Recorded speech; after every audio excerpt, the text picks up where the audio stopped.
प्रकरण के अंतर्गत अपादान कारक को प्रारंभ कर रहे हैं। अभी तक हमने कर्ता ने कर्म को करण से के द्वारा संप्रदान के लिए अपादान से पृथक संबंध काके की रा रे री अधिकरण में पर ये ही सीखा था। कर्ता, कर्म, करण तथा संप्रदान इन चारों कारक के सूत्रों का ज्ञान अर्जित किया है। आज हम अपादान कारक पंचमी विभक्ति के सूत्रों को सीख रहे हैं। अपादान के लिए पंचमी विभक्ति का प्रयोग होता है तथा जहां पर से या अलग यह अर्थ होता है। सबसे पहला सूत्र आता है ध्रुवम अपाये अपादानम। यह सूत्र पाणिनि जी के अष्टाध्यायी के प्रथम अध्याय के चौथे पाद का 24वां सूत्र है बच्चों। इसकी वृत्ति इस प्रकार से है, अपायो विश्लेष है तस्मिन् साध्ये ध्रुवम अवधिभूतम कारकम अपादानम स्यात्। ध्रुवम प्रथमा विभक्ति एकवचन, अपाये सप्तमी एकवचन, अपादानम कारकम प्रथमा एकवचन। अपाय का अर्थ होता है विश्लेष, वियोग या विभाग। अपाय में, वियोग में। ध्रुवम अवधिभूत, अपादानम कारकम। वियोग में, विश्लेष में अवधिभूत कारक की अपादान संज्ञा होती है। अब आप कहेंगे मैडम, जब आपने साहित्य पढ़ाया और अभिज्ञान शाकुंतलम आप पढ़ा रहे थे तो आपने कहा था ध्रुवम का अर्थ होता है निश्चित रूप से। बच्चों ये बिल्कुल सही है। ध्रुवम का लोक अर्थ स्थिर ही है। यहाँ पर क्योंकि जो वियोग हो रहा है वह अवधिभूत है, वह स्थिर तथा अस्थिर दोनों में हो रहा है, इसलिए इसका अर्थ यहाँ पर अवधिभूत लगाया है। जैसा कि वाक्यपदीय में भर्तृहरि जी ने दो प्रकार के अपादान बताए हैं, चल और अचल। जैसे अश्वात पतति, यह अचल अपादान है, अश्व से गिरता है, ठीक है। लेकिन धावत है अश्वात पतति। यहाँ बच्चों जो धावते हैं यह चल है, अतः इसको अवधिभूत कारक मानकर इसकी अपादान संज्ञा की गई है। आगे समझ में। अब मैं इसका आपको सरल व्याख्या करके समझा देती हूँ। जिससे अलग हुआ जाता है या अवधिभूत कारक की अपादान संज्ञा होती है। ये कौन सा सूत्र है? यह संज्ञा सूत्र है। जिससे निश्चित रूप से या अवधि रूप में अलग हुआ जाता है उसकी अपादान संज्ञा होती है। देखो, अपाय का अर्थ होता है विश्लेष या अलग होना। ध्रुवम निश्चित रूप से या अवधिभूत कारक जो कि अपादान संज्ञक होता है। बच्चों एक उदाहरण से और समझ लेते हैं। वह नगर से आता है। यहाँ बच्चों यह तो क्रिया का जनक है, वह तो हमारा कर्ता हो गया, आश्रयभूत है। नगर से यह अवधिभूत कारक है, अतः अपादान संज्ञक है। नगर से अलग हुआ जा रहा है, वह नगर से पृथक हो रहा है, अतः नगर की अपादान संज्ञा हुई। ध्रुवम का अर्थ अवधिभूत क्यों किया? क्योंकि वह दौड़ते हुए अश्व से गिरता है। यहाँ जो दौड़ते हुए है यह स्थिर नहीं है। अपादानम द्विधा प्रोक्तम चलम व अचलम एव च अपाये यदुदासीनम चलम व यदि अचलम। अपाय में, वियोग में जो उदासीन होता है वह चाहे चल हो या अचल हो वह अवधिभूत होता है तथा उसकी अपादान संज्ञा होती है उसे अपादान कहते हैं। अब हमारा विधि सूत्र आता है बच्चों, अपादाने पंचमी। अपादान में पंचमी विभक्ति का प्रयोग होता है। बच्चों, यह पाणिनि की अष्टाध्यायी के दूसरे अध्याय के तीसरे पाद का 28वां सूत्र है। अपादाने पंचमी, अपादाने सप्तमी विभक्ति एकवचन, पंचमी प्रथमा एकवचन। अपादान संज्ञक शब्द में पंचमी विभक्ति का प्रयोग होता है, और वो अपादान संज्ञक कौन होता है? अनभिहित। आज समझा देती हूँ बच्चों मैं आपको। अनभिहित क्या होता है? अनभिहित का अर्थ होता है अनुक्त। अनुक्त अपादान में, किसमें? अनुक्त अपादान में पंचमी विभक्ति का प्रयोग होता है। उक्त अपादान में पंचमी का प्रयोग न होकर प्रथमा विभक्ति का प्रयोग होता है। अनभिहित का अर्थ होता है बच्चों जो कृत प्रत्यय या समास के द्वारा उक्त नहीं है।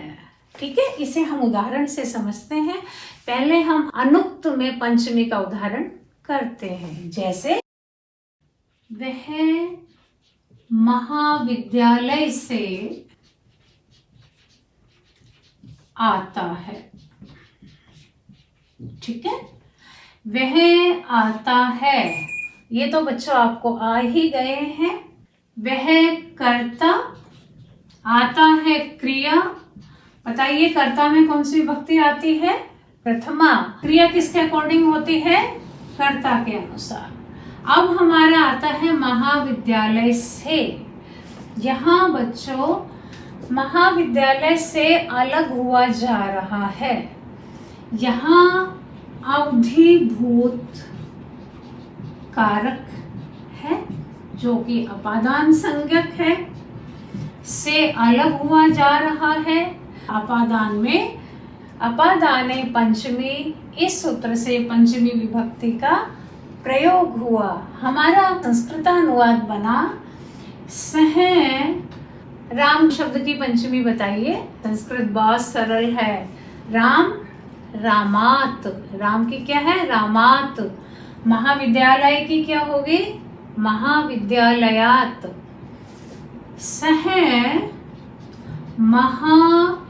महाविद्यालयात आगच्छति। वह महाविद्यालय से आता है। यहाँ बच्चों जो महाविद्यालय है यह अवधिभूत है, अतः ध्रुवम अपाये अपादानम, इस सूत्र से इसकी अपादान संज्ञा हुई तथा अपादाने पंचमी से पंचमी विभक्ति का प्रयोग हुआ। यह महाविद्यालय शब्द या महाविद्यालयात पद कृत प्रत्यय अथवा समास के द्वारा उक्त नहीं है, अतः अनुक्त होने के कारण यहाँ पंचमी विभक्ति का प्रयोग हुआ। इसी प्रकार बच्चों वृक्ष से पत्ता गिरता है। वृक्षात पत्रम पतति। बच्चों पत्रम करता है। दौड़ते हुए घोड़े से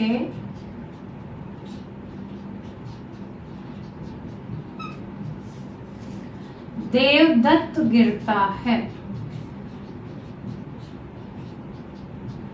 दौड़ते हुए घोड़े से बच्चों यह अवधिभूत भी है और यह चल भी है, अतः यहाँ ध्रुवम अपाये अपादानम से अपादान संज्ञा हुई तथा अपादाने पंचमी से पंचमी विभक्ति का प्रयोग हुआ। देवदत्त है पतति, यह हमारे कर्ता और क्रिया हो गए।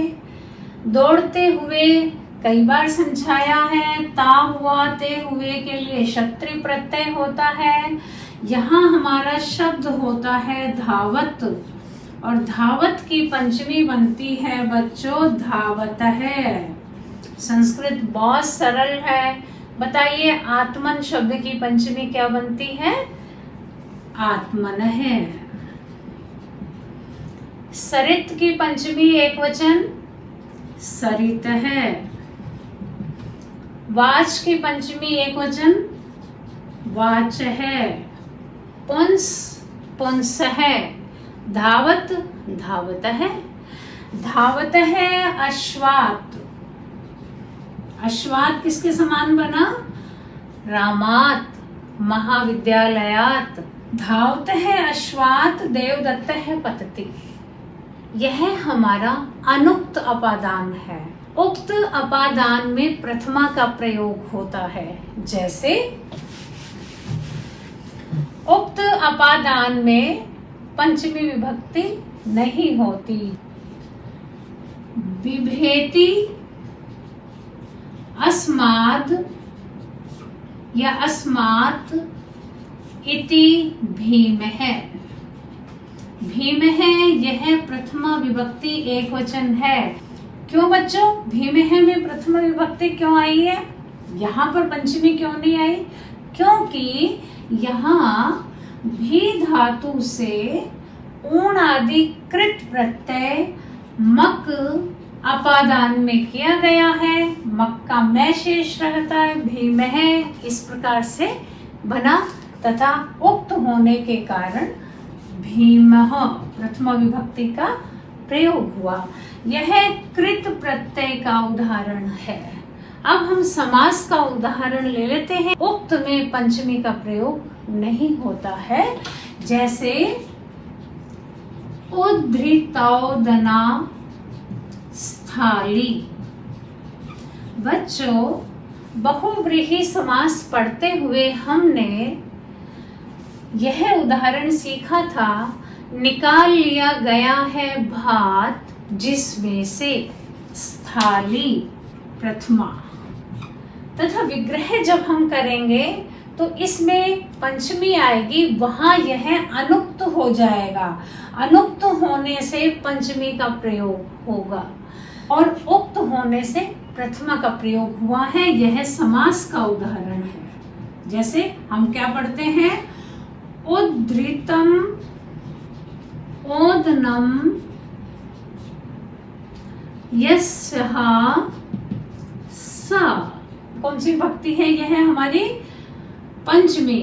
परंतु जब यह हमारा समस्त पद बन जाता है तो समस्त पद बनने से यह प्रातिपदिकार्थ हो जाता है और प्रथमा विभक्ति का प्रयोग होता है। तो इसका अभिप्राय क्या हुआ?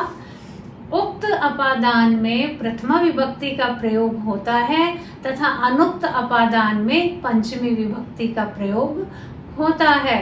अपादान संज्ञक कुछ शब्दों का हम उदाहरण कर लेते हैं। अपनी अभ्यास पुस्तिका में इन्हें लिखना है। जैसे भर्तृहरि के नीति शतक को पढ़ते हुए हमने पढ़ा शिरः शार्वम स्वर्गात्। पंचमी विभक्ति स्वर्ग से शिव के सिर पर आई। तो यहाँ स्वर्गात् में पंचमी विभक्ति आई है। शिरः शार्वम स्वर्गात्। गीता में जब अर्जुन के हाथ कांप रहे थे वो कह रहा है गांडीवम संस्ते हस्तात्। मेरे हाथ से गांडीव गिर रहा है। वह महल से गिरता है। सह प्रासादात् पतति। अपादान एक बार फिर बता देती हूँ। अपादान से पृथक होने के अर्थ में प्रयुक्त होता है। साथ ही जब किसी वस्तु से निश्चित रूप या अवधि रूप में अलग हुआ जाता है तो वहां जिससे अलग हुआ जा रहा है उसकी अपादान संज्ञा होती है तथा अपादाने पंचमी।